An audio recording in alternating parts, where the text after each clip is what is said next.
So you have spent months or even years trying to prove you're not the mom they say you are.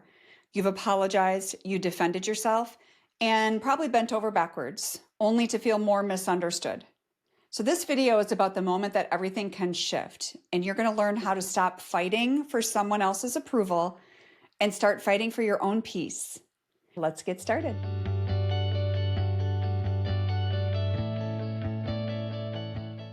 Number one is detaching without abandoning. There's a big difference. You're not cutting them off. What you're doing is you're going to release control while still keeping the door unlocked, the porch light on, whatever phrase you want to use. That's what you need to keep in mind, is that you're not cutting them off. You're releasing the control. So when you are obsessing over the silence, or you're replaying arguments, or you're feeling responsible for their outcomes in whatever's going on in their life, this is when you need to do this. And so what do you do? Well, first of all, I want you to identify what is yours and what is theirs. Literally, ever since I was a kid, I used to write pros and cons lists. Well, here, I want you to do the same thing. I want you to write 2 columns. I want you to write down what you can choose and what you cannot choose. So things, for example, you could say, you can choose your response. You can choose your finances, the enabling piece, maybe if that's you and you're giving them money. If it's being taken advantage of with time, you can choose that. You can choose your availability for those kinds of things. Things that you can't choose, that you don't have control over. You can't control their beliefs. You can't control their decisions. You can't control their tone, their body language, all of those kinds of things. So make that list. Then you need to decide for yourself, and each of you is going to be a little bit different. You need to decide what is the amount of energy, time, access that you can offer without sacrificing your own health, sanity, sleep, marriage, the rest of your family, your job. You need to decide what capacity you can give. So I want you to be able to communicate that with them. If you're in a place with your child where you're able to do that and you are in some communication, you just want to keep that warm and short, consistent, keep the consistency. It's a big thing. In a way, this is kind of a boundary.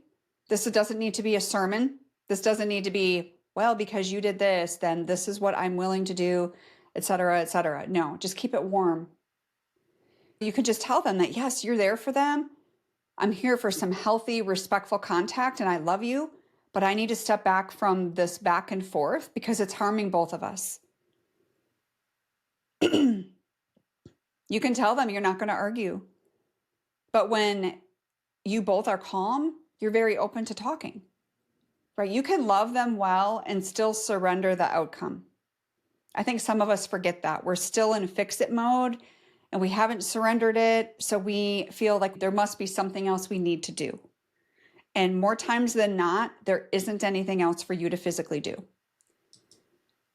What happens is when you explain your choice in different ways, you open yourself and the relationship up for debating, right? So if you are, let's say you are trying to do that, but you're still checking their social media accounts or you're still texting just to see, that can be sneaky. That's not healthy for you. So before you do anything like that, I guess I would propose maybe give yourself a 24-hour pause. I always recommend pausing, but if you are one that really does a lot of that, give yourself 24 hours or 12 hours, whatever it is. If you feel that you're going to reply with something that is defensive, then I encourage you to do that. I encourage you to give yourself that pause. Number 2 is letting consequences be the teacher. If you shield your children from the weight of their choices, you're also shielding them from growth. And I know you know this.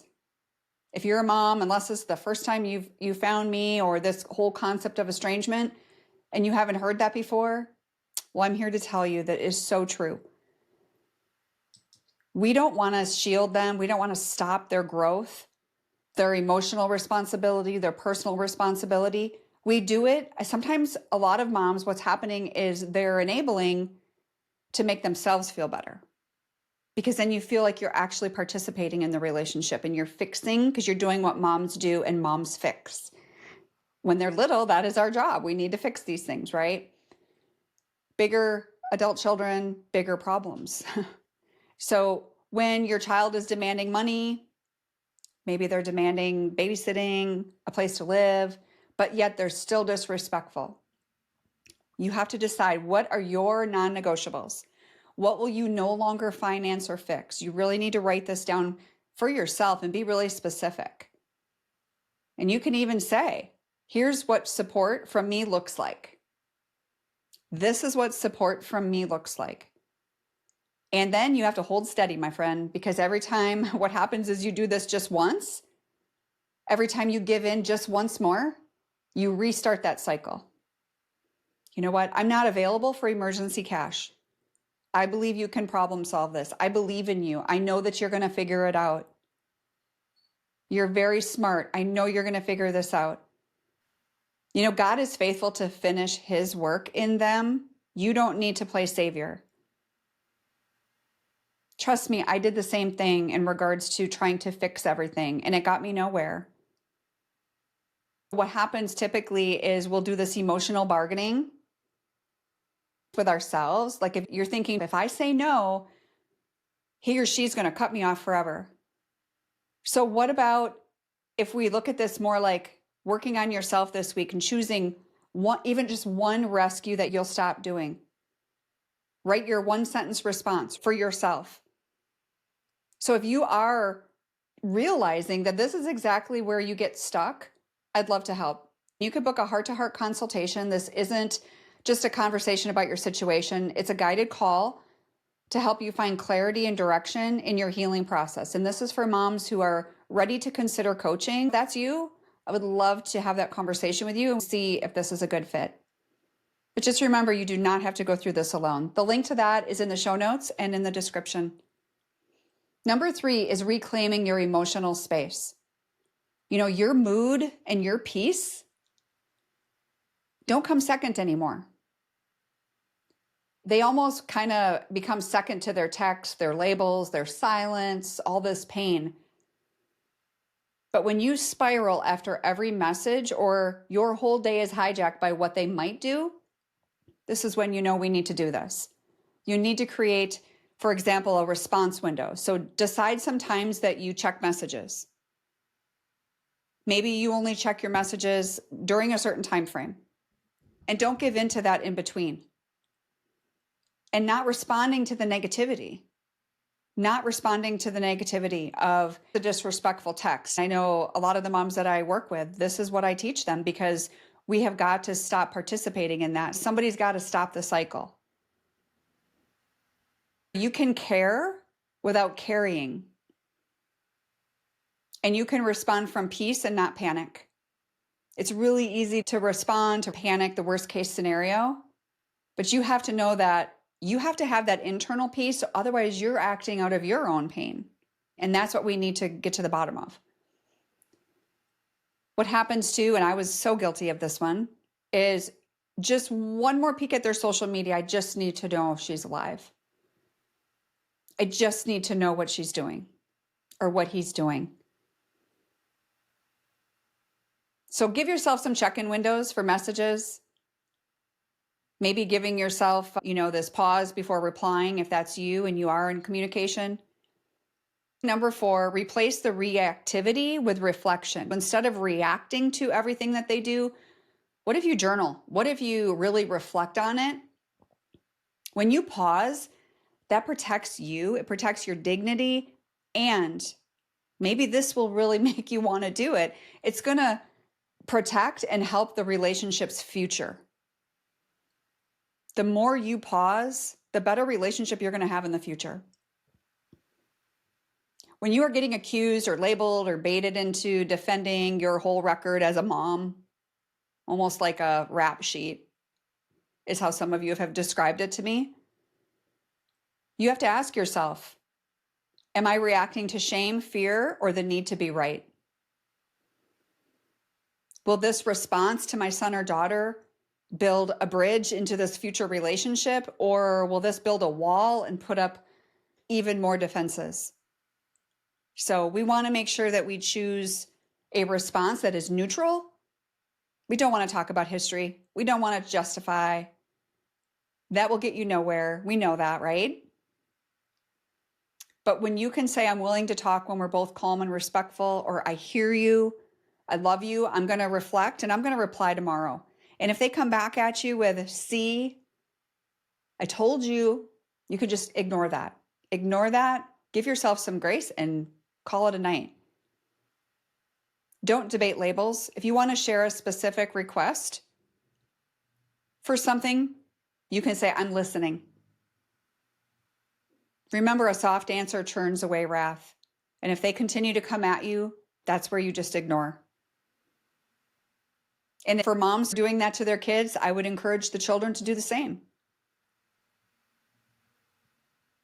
So I hope that you can maybe this week get a journal, make a little notes template, whatever it is. If you do it online, I encourage you to do pen and paper. It's the best way. Get a book. Make yourself some notes. And lastly, number 5 is focusing on what you can control.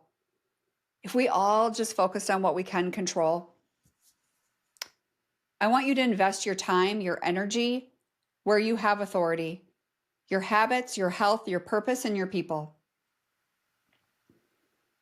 When you feel powerless or isolated or stuck, waiting for them to change first, you will sit there and isolate yourself for I don't know how long. But I want you to identify that you can still have a win in your life. You still have purpose. Do something for yourself physically. Do something for your heart. Journal, prayer. Really clarify, what are your boundaries? What are your personal limits? What are you willing to do and what you're not willing to do? When are you available? What topics will you engage in? What makes sense? What doesn't make sense? Build a life that sustains you outside of the relationship with your children. This is about protecting your heart and your peace. And we do need to protect those things because nobody can do that for you. I can't do that for you. Nobody can. But always remember that your joy is rooted in God, not in this outcome. I don't know how long this is going to go on for you. I do know that God's going to restore your family.